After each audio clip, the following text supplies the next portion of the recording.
திருநாவுக்கரசர் சுவாமிகள் அருளிய 4ஆம் திருமுறை. வயிறு சம்பந்தமான நோய்கள் குணமாக ஓத வேண்டிய அற்புதமான பதிகம். திருவதிகை வீரட்டம். பாடல் 8. வலித்தேன் மனை வாழ்க்கை மகிழ்ந்தடியே வஞ்சம் மனமொன்றோமேலா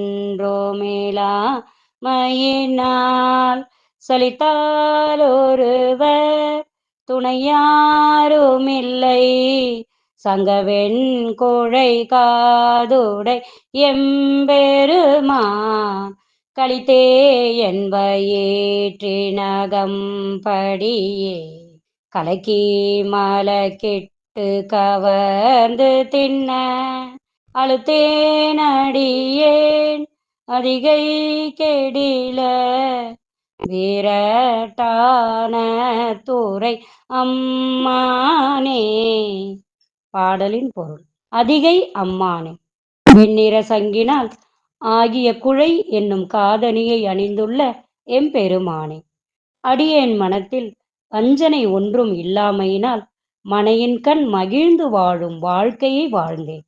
சூளை நோய் அடியேன் வயிற்றகத்தை செருக்கி கலக்கி வயிற்றின் பகுதிகளை மயக்கி கை கொண்டு துன்புறுத்தலால் அடியேன் உயிர் வாழ்தலை வெறுத்து விட்டேன். வருந்தும் போது அடியேனுக்கு துணையாவார் உன்னைத் தவிர வேறு யாரும் இல்லை. அடியேனை நோய் நின்று காத்தருள்வீர்களாக என்று வேண்டிக் கொள்கிறார் திருநாவுக்கரச சுவாமிகள். திருச்சிற்றம்பலம். என் நாடுடைய சிவனே போற்றி, என் நாட்டவர்க்கும் இறைவா போற்றி.